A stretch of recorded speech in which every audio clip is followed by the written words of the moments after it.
Bharatiya Janata party के कार्यकर्ताओं पे कुछ बाकी बचा ही नहीं है और 12 साल का ही रिटर्न गिफ्ट मिला है बीजेपी को। बीजेपी अगर कुंदरकी की तरह चुनाव लड़ती या बंगाल की तरह चुनाव लड़ती, बीजेपी फोर्स को लगा देती और जैसे चुनाव लड़ते हैं बीजेपी के लोग, तो बीजेपी की हार नहीं होती। ये आपको हमको समझने की बात है। उन्होंने बिना पुलिस प्रशासन को लगा के, बिना बेईमानी किए, बिना ईवीएम पे कुछ घोटाला किए देखना चाहते थे कि कितनी नाराजगी है उन्हें। इसलिए धोखे में मत रखो आप भी और ना हम धोखे में हैं। ये हार नहीं है। उन्होंने अपना तय किया है कि बिना बेईमानी के जनता कितना वोट देगी। अगर कुंदरकी जैसा चुनाव लड़ते, रामपुर जैसा चुनाव लड़ते, यूपी के बाई इलेक्शन थे उस तरह चुनाव लड़ते, तो क्या बीजेपी हारती? क्या बंगाल में हमने नहीं देखा कैसे चुनाव था?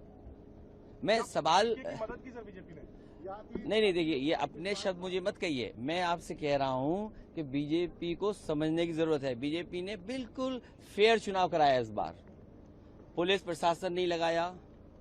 जिस तरीके से उन्होंने कुंदरकी चुनाव में, मीरापुर के चुनाव में, रामपुर के बाई इलेक्शन के चुनाव में या अन्य जो बाई इलेक्शन यूपी के हुए थे, जो बेईमानी की थी वो नहीं की। और जिस तरह बंगाल में उन्होंने फोर्स लगाया था, वो फोर्स नहीं लगाया। क्या आपने फोर्स देखा? वैसे कुंदरकी जैसा फोर्स देखा आपने? तो समझ लो आप।